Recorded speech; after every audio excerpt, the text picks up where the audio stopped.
So అసలు mega family అందరినీ cover చేశారు కదా, అందరినీ. పవన్ కళ్యాణ్, రామ్ చరణ్, అలాగే చిరంజీవి గారు, వైష్ణవ్ తేజ్ కూడా ఉప్పెనలో. కానీ సాయిధం తేజ్ తోటి చిన్న వేషం చేశాను. చేశారు సోలోపతిగా అందరినీ చుట్టేసుకొని వచ్చారా? నేనేం చుట్టలా, టైం నన్ను చుట్టింది అక్కడ. సో ఇంకా నెక్స్ట్ అప్కమింగ్ ప్రాజెక్ట్స్ ఏంటి మీవి? అప్కమింగ్ ప్రాజెక్ట్స్ అంటే ఇప్పుడు చిరంజీవి గారిది శంకర్ ప్రసాద్ గారు సినిమాలో 2 సీన్లు వేషం చేశాను. అది షూట్ అయిపోయింది. నెక్స్ట్ సంక్రాంతికి వస్తుంది. నెక్స్ట్ పెద్ది చేయబోతున్నా. రేపు 7వ తారీఖు అంటే 2 days తర్వాత నాగార్జున గారు 100వ సినిమాలో జాయిన్ అవుతున్నాను. నెక్స్ట్ పవన్ కళ్యాణ్ గారిది Ustaad Bhagat Singh last year commit ఓజీలో చేశారండి మీరు? ఓజీలో లేను. హరిహర వీరమల్లు లేను. ఈ రెండిట్లో చేయలేదు. లేను. ఉస్తాద్ వకీల్ సాబ్ లో చేశారు కదా. వకీల్ సాబ్ తర్వాత మళ్ళీ ఆయన సినిమా ఉస్తాద్ భగత్ సింగ్. ఎందుకంటే పరిచయం నుంచి హరిశంకర్ గారు ఒకడు నన్ను చేపట్టి నడిపించే ముఖ్య వ్యక్తి, ఆయన కూడా. అట్లా ఉస్తాద్ భగత్ సింగ్ చేశాను. ఇప్పుడు రామ్ పోతినేని గారిది మైత్రి మూవీస్ ఆంధ్ర కింగ్ తాలూకా ఆ సినిమా ఒకటి. స్కంద చేశాను, వారియర్ చేశాను. 3వ సినిమా ఆయన తోటి అదొకటి చేస్తున్నాను. నాగబంధం అని అభిషేక్ నామ గారి డైరెక్షన్ లో. ఇంకోటి లాయర్ వేషం బ్రహ్మానంద్ గారి కాంబినేషన్ లో గుర్రం పాపిరెడ్డి. ఇట్లా సినిమాలో ఉంది. మీకు ఎప్పుడన్నా హార్డ్ అనిపించిందా అండి? అంటే ఇప్పుడు ఒక డైలాగ్ ఇచ్చినప్పుడు కానీ, ఇప్పుడు లాయర్ గా అనుకుంటే సెక్షన్స్ మాట్లాడాలి, ఎప్పుడన్నా ఇంతవరకు ఆర్టిస్ట్ గా ఇబ్బంది పడిన సందర్భం గానీ, ఇబ్బంది అంటే అదే ఇది నేర్చుకోకుండా ఈ రోజు సెట్ కి వచ్చిన సందర్భం ఏమైనా ఉందా? అంటే సెట్ కి వచ్చిందో నేర్చుకుంటాం, సెట్ కి వచ్చింది నేర్చుకుంటాము. ప్లస్ నేను డైలాగ్ పేపర్ వాడు ఇచ్చినా నేను పర్సనల్ రాసుకుంటాను. రాసేటప్పుడు సహా నా సొంతం అవుతుంది. అది మీరు బట్టి పట్టేదానికంటే మీరు హ్యాండ్ రైట్ తో పద్యం రాస్తున్నారు అనుకోండి, సగం పద్యం మీకు లైన్ వచ్చేస్తుంది మైండ్ లోకి. సో అట్లా నేను రాసుకుంటాం. కొన్ని డైలాగులు చిన్న ఏమంటే ఏదో రైటర్ ఉన్నాడు లోపల చిన్న మార్పులు చేసుకుని అనుకూలంగా మళ్ళీ అలా చెప్పి చిన్న మార్పు చేశాను. దాని బదులు ఇది బాగుంటుందని అనుకుంటున్నాను. అంటే అట్లా మీరు కూడా రచయితే కాబట్టి అక్కడ కూడా మొన్న సినిమా చేశా. ఆ సినిమాలో యుక్త వయసులోనే వీరులను మట్టి కనిపించిన మహావీరుడు, అప్పుడు దాకా మహాన్ రాస్తా ఉన్నాడు. నేనేం చేశాను, యుక్త వయసులోనే రక్త హస్తాలతో వీరులను సైతం మట్టి కనిపించిన దీశాలి అన్నాం. అంతకుముందు ఏదో యోధుడు అంటే పరాక్రమశాలి అన్నాం. మహాయోధుడు ఆల్రెడీ వచ్చింది పైన అవుతుంది. ఒకే స్టాంజాలో ఒకే పారాగ్రాఫ్ లో ఒకే పదం రిపీట్ కావద్దు అనేది నా అభిప్రాయం. అది ఒకసారి మహాయోధుడు అన్నాము, మహాదృష్టి అని రాస్తే దివ్య దృష్టి అన్నాను, మహాపరాక్రమశాలి అన్నాం, దీశాలి అన్నాం. ఇలా అట్లా మార్పులు చేస్తుంటాం చిన్నవి. అది అక్కడ మార్చే ఇది లేనప్పుడు మేము ముట్టుకోం. కానీ ఈ పదం బాగుంటుంది అనుకుంటే మాత్రం డెఫినెట్ గా ఐ వుడ్ ట్రై. మీరు చిరంజీవి గారితో వర్క్ చేసేటప్పుడు మీ ఫీలింగ్ ఎలా ఉంటుంది? అంటే మీరేమో వీరాభిమాని చిరంజీవి గారికి, అలాగే ఒకప్పుడు మీరు చేసిన కానీ అవి చిన్న రోల్స్, ఇప్పుడు చాలా మెయిన్ లీడ్ రోల్స్ లో చేస్తున్నారు కదా. నిజంగా ఎప్పుడైనా నేను నిజంగా దగ్గర భయపడతా, సిగ్గుపడతా. నేను యాక్టర్ ఏంటి, ఈయన ముందు ఏంటి అనే ఫీలింగ్ ఉంటుంది తప్ప నేను ఇది అయిపోయానని అసలు ఉండదు. అవునవును, ఆయన చూసి ఇన్స్పైర్ అయిన వాడిని.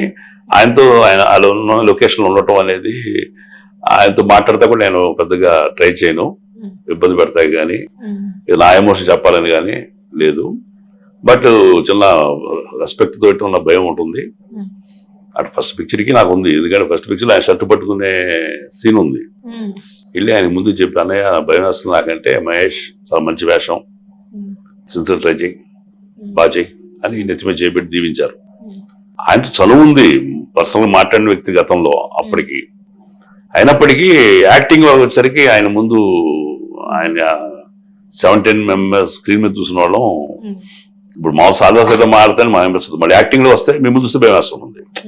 ఎందుకంటే మీ యొక్క చరిష్మా ఏదైతే ఉందో, మీ మీద ఉన్న నాకున్న అభిమానం ఏదైతే ఉందో, అవన్నీ గుర్తొస్తుంటాయి. దాంతో చాలా మంది బీసుపోతారు.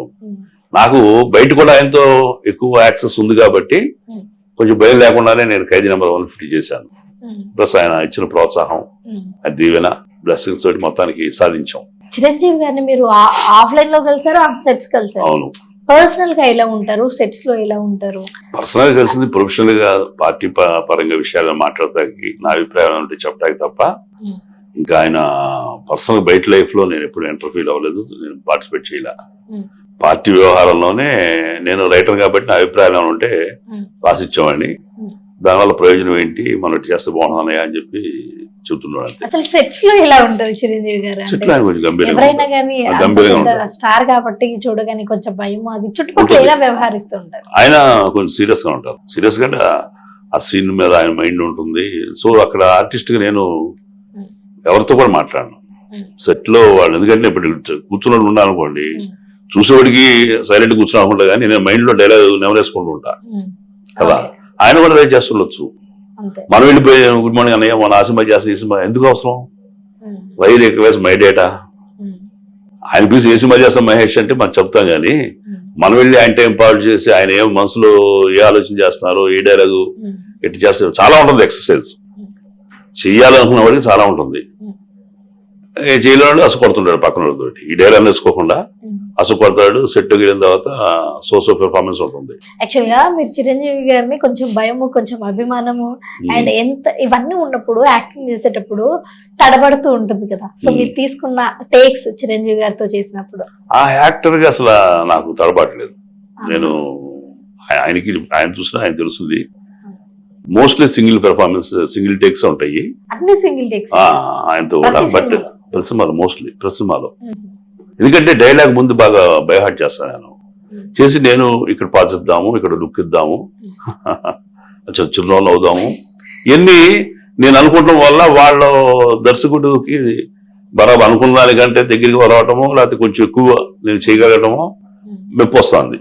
ప్రతి చోట కూడా మీకు సినిమా చెప్పాలి, ఒకే ఒక సీన్ అండి, ఒకే ఒక్క రోజు షూటు 2 scenes లో మీరు చేయాలంట. నక్కింతి నాథరావు గారు అడగమన్నారు, చేయండి సార్ చేస్తానంటే నేను ఒక సినిమా ఒక రోజు వేషాలు చేయట్లేదు యాక్చువల్గా. నక్కింతి నాథరావుతో నాకు పరిచయం లేదు. ఆయన ధమాకా మజాక మంచి హిట్స్ అయినాయి. సరే ఆ పరిచయం కోసం అలా చేద్దామని వెళ్ళా. నేను చేసింది నచ్చి ఆయనకి ఇప్పుడు 7-8 days ఎక్స్టెండ్ చేశా క్యారెక్టర్. సో అలాంటి సందర్భాలు ఉంటాయి. ఎందుకంటే ఈ ఎలా చేయాలి, ఎలా చేస్తే బాగుంటుంది, ఎక్కడ డైలాగ్ ఎలా మారిస్తే బాగుంటుంది, ఎలా అంటే బాగుంటుంది అనేది మనం ఎంత ఆలోచిస్తే అంత క్రీమ్ వస్తుంది, మజ్జిగ చిలికినట్టే. ఇంతకుముందు మీరు ఆల్రెడీ రవితేజ గారితో స్టార్టింగ్ లో చేశారు అండ్ ఇప్పుడు మళ్ళీ చేస్తున్నారు. ఆ పరిచయం అలానే ఉందా, కొనసాగిందా ఇక్కడికి వచ్చాక? మొన్న ఫస్ట్ టైం రవితేజ గారితో నేను చేసింది మిస్టర్ బచ్చన్. మిస్టర్ బచ్చన్ ఆయన క్యారెక్టర్ ఇంట్రడక్షన్ ఓపెనింగ్ సినిమా అది. మిస్టర్ బచ్చనే ఆయనతో కలిసి చేసింది. అంటే సెట్స్ లో హీరోస్ అందరూ మంచి వాళ్ళైనా సరే చెడ్డ వాళ్ళైనా సరే సెట్స్ లో వచ్చేసరికి ఒకటి ఫాలో అవుతూ ఉంటారు. ఉంటే ఎంటర్టైన్మెంట్ గా కానీ, లేకపోతే సీరియస్ గా కానీ, లేకపోతే బై హార్ట్ చేస్తూ కానీ, ఎవరి బిజీలో వాళ్ళు ఉంటారు కదా. సో రవితేజ గారు ఎలా ఉంటారు సెట్స్ లో? రవితేజ చాలా జోవియల్ గా ఉంటాడు ఆయన. ఆయన అప్పుడు అంతే జోష్లో ఉండేవాడు, చాలా జోష్లో ఉండేవాడు ఆయన అప్పుడు. ఇప్పుడు అట్లాగా ఉన్నాడు ఆయన. పర్సనల్ గా అంతే ఉంటారు సెట్స్ లో ఆయన అంతే ఉంటాడు ఆయన.